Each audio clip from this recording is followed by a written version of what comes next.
बिस्मिल्लाहिर्रहमानिर्रहीम अस्सलाम वालेकुम। मैं अपने मोअज़्ज़ज़ नाज़रीन और प्यारे दोस्तों को और मैसा सीक्रेट शेफ़ के किचन में खुश आमदीद कहता हूँ। रेसिपी को शुरू करने से पहले मेरी ये दुआ है कि अल्लाह ताला आपकी तमाम मुश्किलात को आसान फरमाए और अपना ख़ुसूसी करम आप पर फरमाए और आपकी रिज़्क़ में कुशादगी अता फरमाए, आमीन। आज मैं अपने प्यारे दोस्तों के साथ बहुत ही आसान और इजी आइसक्रीम की रेसिपी को शेयर करूंगा। इस आइसक्रीम को मैं आधा लीटर दूध से बनाऊंगा और इंशाल्लाह ये देसी आइसक्रीम आप अपने घर में आसानी से बना सकेंगे। और इंशाल्लाह जब आप ये आइसक्रीम बनाएंगे तो बच्चे और बूढ़े बड़े शौक़ से इस आइसक्रीम को ज़रूर खाएँगे। तो चलें स्टार्ट करते हैं इस रेसिपी को। ये मेरे पास आधा लीटर के बराबर दूध है। इस दूध में मैं सबसे पहले ये आधा कप के बराबर चीनी डाल लूँगा। चीनी डालने के बाद आपने इसके अंदर ये तकरीबन 6 अदद इलायचियाँ हैं, सब्ज़ इलायचियाँ, जिनके मैंने बीज निकाल लिए हैं और ये आपने इस दूध के अंदर डालनी हैं। और इसके बाद आपने ये एवरीडे मिल्क ये डालना है 1 कप के बराबर, या आप इसमें खोया डाल दें, लेकिन मैं आपकी आसानी के लिए इसमें एवरीडे मिल्क इसके अंदर डाल रहा हूँ ताकि इसके अंदर एक ज़बरदस्त सी खुशबू और जायका आ सके इसके अंदर। और इसके बाद मेरे पास वो अज्जा है जो मैं इन चीज़ों में इस्तेमाल करूँगा। ये मेरे पास कॉर्नफ्लोर है, बादाम है स्लाइस कटे हुए, पिस्ता है, और कैरमल बनाने के लिए मेरे पास पानी है और चीनी है, और इसमें खुशबू बनाने के लिए ये मेरे पास वनीला एसेंस है।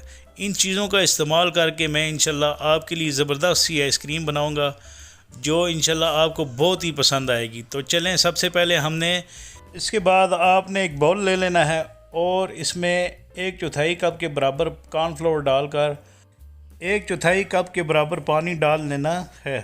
पानी डालने के बाद आपने इसको पहले ही मिक्स करके रख लेना है ताकि जब आप दूध को बॉयल करें तो उसको थिक करने के लिए आपने इस कॉर्नफ्लोर का इस्तेमाल करना है। तो जब आपका दूध बॉयल हो रहा हो तो उस टाइम नहीं होता बाज़ औक़ात कि कॉर्नफ्लोर आप घोल सकें। तो सबसे पहले मैंने एक पैन ले लिया है। पैन में मैंने ये जो दूध मिक्स करके रखा हुआ था, जिसमें मैंने चीनी पिस्ता वगैरह डाल के रखा हुआ था और मिक्स कर लिया था, आपने ये एक पैन में डाल लेना है और इसके बाद आपने चूल्हे की फ्लेम को जो है ऑन कर लेना है। आपने इसको लो मीडियम फ्लेम पे पकाना है, आपने इसको ज़्यादा जो है तेज़ आंच पे नहीं पकाना। तो इसके बाद मैंने फ्लेम को ऑन कर लिया और आपने इस तरह विस्क के साथ इसको मिक्स करते रहना है।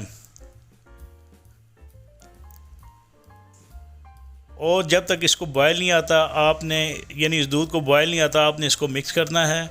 और इसके बाद जब इसके में बॉयल आ जाए तो आपने इसकी आंच को मज़ीद स्लो कर लेना है।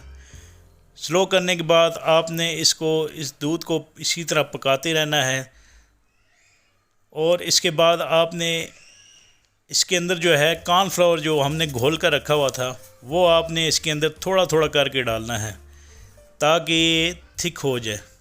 तो अभी मैं इस तरह ये थोड़ा इसमें डाल रहा हूँ और इसके बाद मैं जब देखूँगा कि इसको थोड़ा सा थिकनेस मज़ीद चाहिए तो आपने इसके अंदर मज़ीद जो है वो कॉर्नफ्लोर डालना है।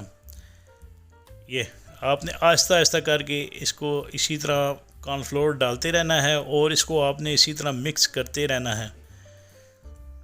तो जब ये थिक होना शुरू हो जाए तो आपने इसको छोड़ देना है। तो ये सारा कॉर्नफ्लोर मैं इसके अंदर डाल दूंगा और ये देखें, ये माशाल्लाह ज़बरदस्त और थिक हो चुकी है। तो आपने विस्क को इसी तरह विस्क के साथ आपने इसको मिक्स करना है और अच्छे तरीके से आपने इसको बॉयल कर लेना है। तो इसके बाद में ये देखें, इसके अंदर ये कितनी ज़बरदस्त शाइनिंग सी आ गई है। इंशाल्लाह ये आप इस आइसक्रीम को एक दफ़ा अपने घर में बनाएंगे तो बच्चे और बूढ़े इंशाल्लाह ज़रूर शौक़ से खाएंगे। और ये मेरे पास वनीला एसेंस है, मैं इसमें चंद ड्रॉप्स जो है वनीला एसेंस के डालूँगा जिससे इसके अंदर ज़बरदस्त सी खुशबू और टेस्ट इसमें आएगा। और इसके बाद मैं इसके लिए कैरमल बनाने के लिए एक पैन ले लूँगा। इसको चूल्हे पर रख कर आपने इसके अंदर आधा कप के बराबर जो है चीनी डाल लेनी है और चूल्हे की फ्लेम को आपने ऑन कर लेना है और विस्क के साथ आपने इसको इसी तरह मिक्स करते रहना है जब तक ये चीनी थोड़ी सी लाइट ब्राउन नहीं हो जाती। आपने इस चीनी का जो है वो कैरमल बनाना है। तो ये चीनी देखें आहिस्ता आहिस्ता ब्राउन होना शुरू हो चुकी है। जब ये मज़ीद थोड़ी सी ब्राउन होगी तो मैं इसके अंदर जो है वो पानी डाल दूँगा, तकरीबन आधा ही कप के बराबर पानी इसके अंदर डालूँगा और इसको आपने इस तरह मिक्स कर लेना है। जब इसमें अच्छा सा कलर आ जाए तो आपने इसको इस दूध के अंदर डाल देना है। ये इस तरह डालने के बाद आपने इसको विस्क के साथ अच्छे तरीके से मिक्स करना है और देखें इस दूध का कलर भी चेंज हो चुका है। तो ये ज़बरदस्त सी आइसक्रीम जो है, आप इसको कुल्फ़ी का नाम भी दे सकते हैं, ये हमारी तैयार हो चुकी है।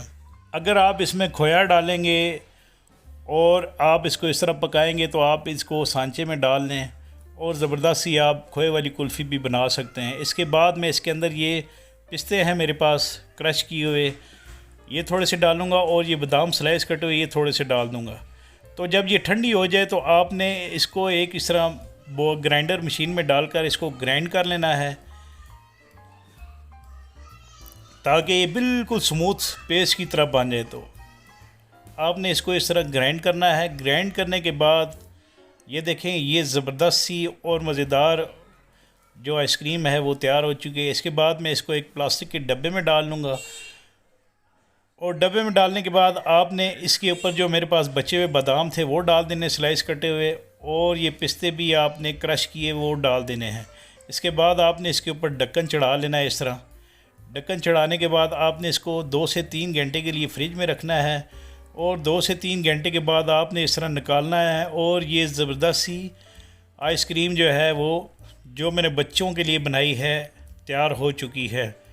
तो इंशाल्लाह ये बच्चे भी शौक़ से खाएंगे और इंशाल्लाह बड़े भी शौक़ से खाएंगे। तो आपने इस तरह इसको प्लेट में निकाल लेना है एक साइड पे पानी डालकर और इसके बाद मैं इसकी कटिंग कर लूँगा नाइफ़ के साथ। ये इंशाल्लाह इतनी टेस्टी और मज़ेदार आइसक्रीम होगी कि जब भी आपके घर में मेहमान आए तो आपने ये आइसक्रीम ज़रूर बनानी है। इसके साथ ही मैं आपसे इजाज़त चाहता हूँ। अल्लाह ताला आप सबका हामी और नासिर।